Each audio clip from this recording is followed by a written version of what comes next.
के निशान नहीं मिलते। इससे यह अंदाजा लगाया जाता है कि यहाँ की सत्ता शायद किसी एक तानाशाह राजा के हाथ में न होकर व्यापारियों या पुजारियों की एक समिति के हाथ में थी। मोहनजोदड़ो से मिली पुरोहित राजा की मूर्ति इस ओर इशारा करती है कि धर्म और समाज का आपस में गहरा जुड़ाव था। यह एक ऐसा समाज था जहाँ हथियारों के अवशेष बहुत कम मिले हैं, जो यह दर्शाता है कि वे युद्ध के बजाय शांति और सह अस्तित्व में विश्वास रखते थे। इतिहास के पन्नों में हड़प्पा सभ्यता एक ऐसी चमकती हुई मशाल की तरह है जो अपने चरम पर पहुंचकर अचानक शांत हो गई। लेकिन यह शांति किसी एक दिन में नहीं आई थी। लगभग 1900 ईसा पूर्व के आसपास सिंधु घाटी के इन भव्य महानगरों में बदलाव के ऐसे संकेत दिखने लगे जिन्हें देखकर लगता है कि समय का पहिया अब उल्टा घूमने लगा था। मोहनजोदड़ो और हड़प्पा जैसे शहरों की वह सख्त व्यवस्था, वह शतरंज जैसा ढांचा और वह स्वच्छता, सब कुछ धीरे धीरे बिखरने लगा। आखिर लाखों लोगों का वह समृद्ध साम्राज्य अचानक कहां गायब हो गया? शुरुआती दौर में इतिहासकारों ने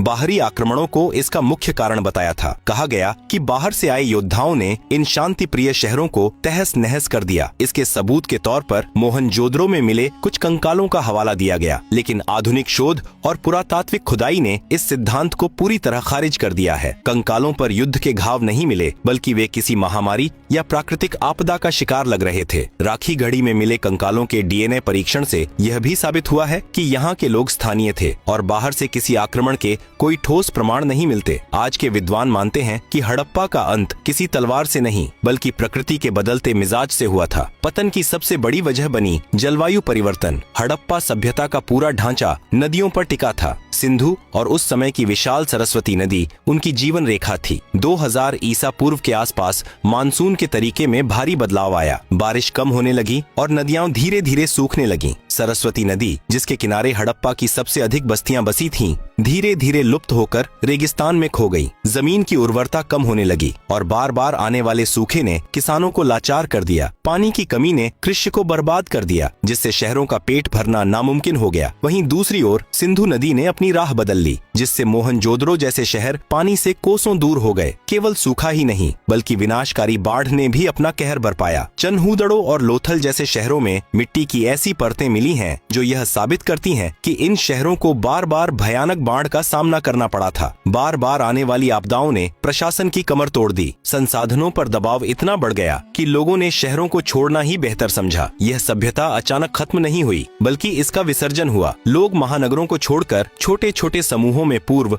और दक्षिण की ओर, यानी गंगा यमुना के मैदानों और गुजरात के इलाकों की ओर चले गए। उन्होंने अपनी शहरी पहचान छोड़ दी और फिर से एक ग्रामीण संस्कृति का हिस्सा बन गए। लेकिन क्या हड़प्पा सचमुच मर गया? अगर हम गौर से देखें तो हड़प्पा आज भी हमारे भीतर जीवित है। उनकी विरासत केवल खंडहरों में नहीं, बल्कि हमारी परंपराओं में है। आज भी भारतीय गांवों में इस्तेमाल होने वाले मिट्टी के चूल्हे, बैलगाड़ियों का डिजाइन, आभूषणों की बनावट और यहाँ तक कि योग और ध्यान की पद्धतियाँ, यह सब हमें हड़प्पा से ही मिला है। लोथल के बंदरगाह से शुरू हुई समुद्री व्यापार की सोच आज भारत की व्यापारिक व्यवस्था का आधार है। उनकी शहरी योजना आज आधुनिक शहरों की प्रेरणा है। सफाई और स्वच्छता के प्रति जो आग्रह हड़प्पा वासियों में था, वही आज के स्वच्छता अभियानों में दिखाई देता है। हड़प्पा की कहानी हमें एक बहुत बड़ी चेतावनी भी देती है। यह हमें याद दिलाती है कि कोई भी सभ्यता, चाहे वह इंजीनियरिंग और तकनीक में कितनी भी आगे क्यों न हो, प्रकृति के संतुलन को बिगाड़कर जीवित नहीं रह सकती। जिस तरह जलवायु परिवर्तन और जल संकट ने 4000 साल पहले एक महान साम्राज्य को मिट्टी में मिला दिया, वही खतरा आज हमारे सामने फिर से खड़ा है। हड़प्पा के सूखे हुए कुएं और भरी हुई नालियां आज के दौर में एक मूक संदेश